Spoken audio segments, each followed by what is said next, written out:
Welcome students to class 5th. This is the subject Social Studies. Students, today we will deal with the chapter number 4. Let's start the chapter. This is the very first page from your book. Chapter number 4. The name of the chapter is Democratic Republic of Congo. And this is also known as the land of dense forest. So first of all, I would like to introduce about the topic. Actually students, this is the topic that is taken from the part south Africa. ये Africa का एक part है Congo. See here the cursor, okay, this is the Congo. और इसको Congo को DRC बोलते हैं। D मतलब डेमोक्रेटिक रिपब्लिक ऑफ कॉन्गो। सो आज हम पढ़ेंगे अफ्रीका का कॉन्गो, जिसको हम डेमोक्रेटिक रिपब्लिक ऑफ कॉन्गो बोलते हैं। Actually this is famous for the dense forest. यहाँ पे बहुत ज़्यादा डेंस फॉरेस्ट है। तो इस चैप्टर में हम कॉन्गो की पूरी डिटेल पढ़ेंगे। So students, watch the video till the end and I would like to suggest you to repeatedly watch the video if you want to have the better outcomes. Okay, so let's start the chapter. ये Democratic Republic of Congo. See the cursor very carefully, okay, and listen the topics. Whatever I am saying to you, listen it very carefully.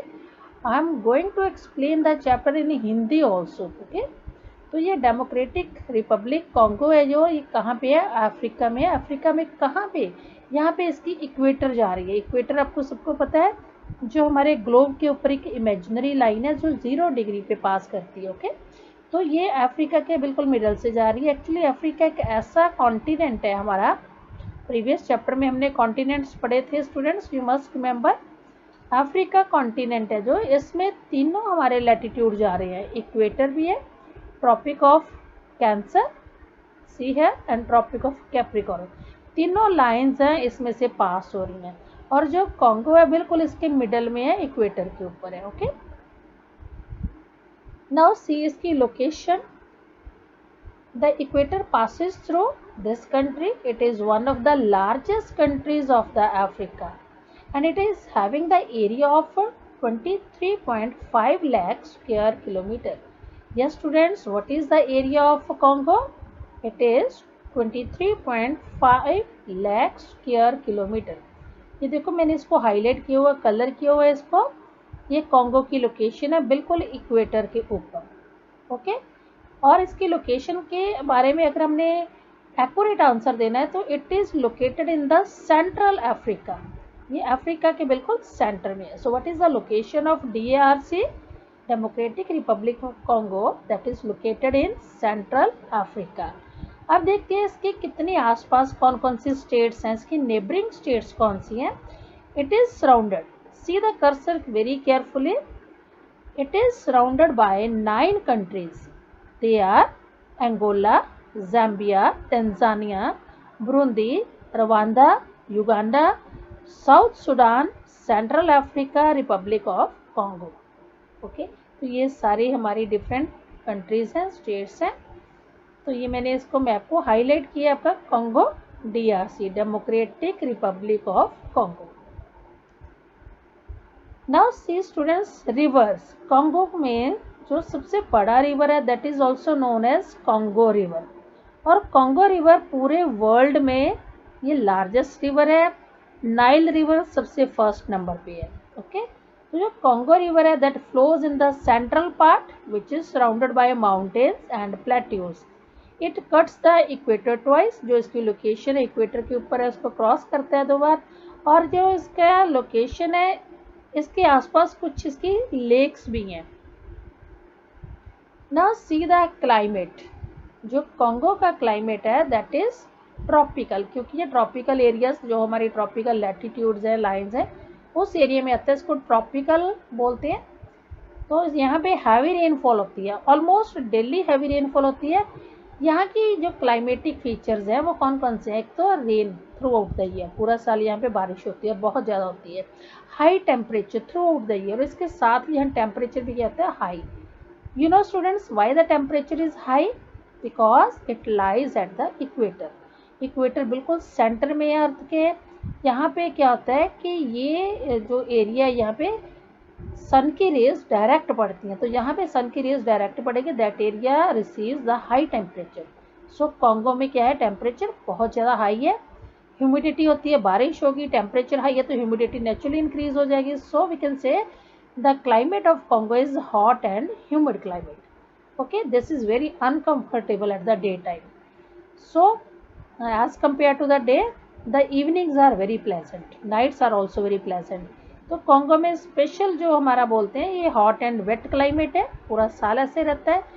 And the very important feature about the rainfall, rainfall occurs all the years round and is called the convectional rain. इस rainfall को convectional rain बोलते हैं. It rains in the afternoon after the scorching heat of the midday. पूरा दिन यहाँ की गर्मी बहुत रहती है और शाम को पूरे दिन की गर्मी के बाद यहाँ पे बहुत बारिश होती है और इस बारिश को क्या बोलते हैं, convectional rain. So answer me in the comment box, what is the name of the rainfall in the Congo? This is the convectional rain. Now see the vegetation. I am showing the different pics so that you can understand the topic very carefully. Okay, and the pictures helps you to learn it easily. Actually the vegetation, यहाँ पे thick vegetation है, बहुत thick forest है. हमने starting में इसको पढ़ा था. कॉन्गो क्या है, this is the land of forest. यहाँ पे forest है, hardwood and trees, बहुत tall trees हैं, और यहाँ पे इसके साथ bushes और shrubs भी हैं. See the picture, tall trees, bushes and shrubs.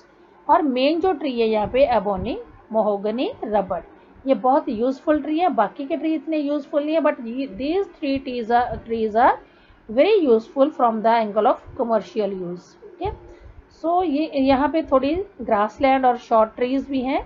तो क्योंकि यहाँ का जो टेम्परेचर है वो बहुत हॉट है, ठीक है, तो यहाँ पे जो ट्रीज हैं वो बहुत लॉन्ग है, लेकिन कुछ एक पार्ट्स में जहाँ पे शॉर्ट ट्रीज हैं, सी हेयर शॉर्ट ट्रीज हैं, बुशेस हैं, वहाँ पे क्लाइमेट ज़्यादा हॉट और वेट नहीं है.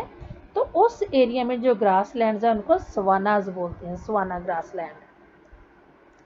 Now see about the wild life.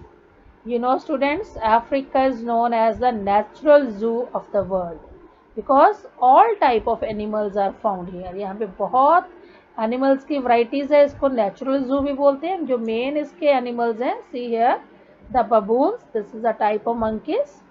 See, यहाँ पे बहुत थिक फॉरेस्ट है, एवरग्रीन फॉरेस्ट एंड ट्रीज हमेशा सारा साल रहते हैं क्योंकि यहाँ रेनफॉल बहुत अच्छी होती है.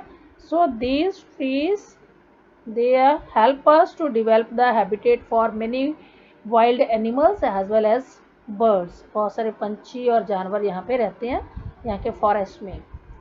सी द वाइल्ड लाइफ, ये हमारे जितने भी आप देख सकते हो. Okay, next one, this reptiles, snakes, cobra. Now these are the people.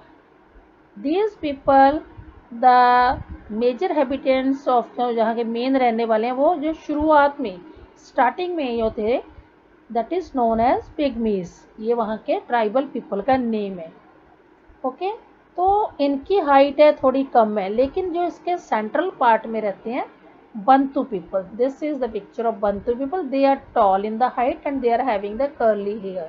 Okay, तो दो टाइप के यहाँ पे हो गए, बंतु ट्राइब हो गया और दूसरा हो गया हमारा ये पिग्मीज. पिग्मीज थोड़ी शॉर्ट हाइट के. Now see the minerals which are found in the Congo region. इस एरिया में जो भी मिनरल्स हैं जैसे बॉक्साइट है, कोबाल्ट है, कॉपर है, और सबसे बेस्ट है यहाँ पे पेट्रोलियम, डायमंड एंड गोल्ड. ये पूरे वर्ल्ड में यहाँ पे डायमंड की माइंस है, बहुत इम्पॉर्टेंट एरिया. यहाँ पे हर तरह के मिनरल्स हैं. मैग्नीज है, uranium, silver, radium and coal. These are the minerals which are found here. But students, सबको पता है जो कॉन्गो रीजन है, मिनरल्स के अलावा यहाँ पे वाटर सप्लाई बहुत है, ample water is there in the river. तो इसकी वजह से वहाँ पे बहुत सारे डैम्स हैं which produce the hydro electricity. So this is the leading producer of the hydroelectricity in the world. Now see the occupation of the people, major occupation of the people, जो वो काम करते हैं, मेजर उनकी agriculture और farming हम कह सकते हैं। Farming is the major occupation, और फार्मिंग भी कौन सी उनकी, शिफ्टिंग कल्टीवेशन, मतलब एक जगह पे वो रुक के कल्टीवेशन नहीं करते, कुछ साल एक फील्ड में एग्रीकल्चर करते हैं, फिर दूसरे एरिया में वहाँ का फॉरेस्ट एरिया उसको साफ करके वहाँ पे खेती करते हैं।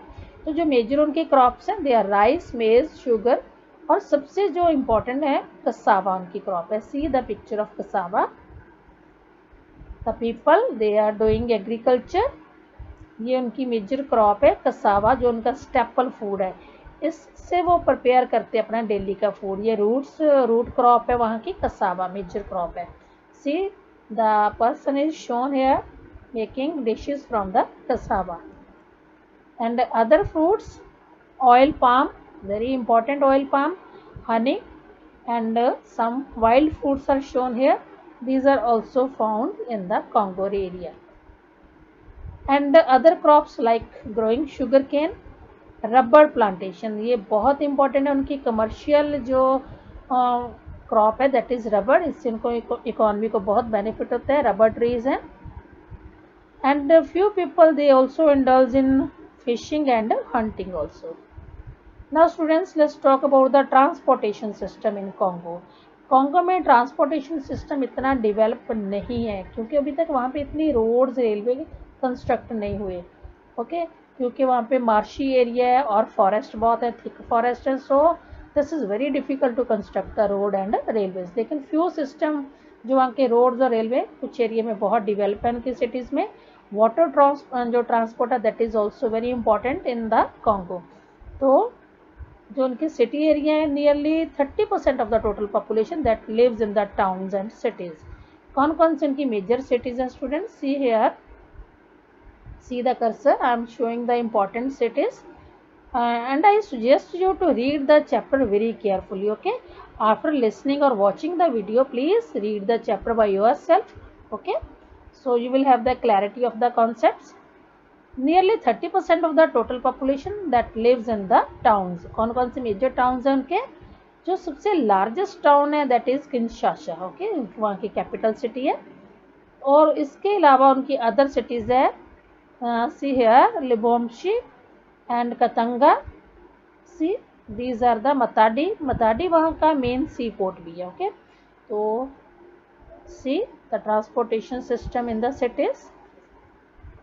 Then this is the picture of the cities. The cities are very developed. And this is the Kinshasa. Kinshasa वहाँ की कैपिटल सिटी है। This is the Congo. ये पूरा आपका जो कर्सर देखो, मैं आपको दिखा रही हूँ, ये साउथ अफ्रीका है, और यहाँ पे ये ऑरेंज कलर में कॉन्गो दिखा रही हूँ। कॉन्गो में यहाँ पे साइड पे क्या है, किंशासा, वहाँ की capital city. So answer me in the comment box, quickly answer me, name the capital city of Congo.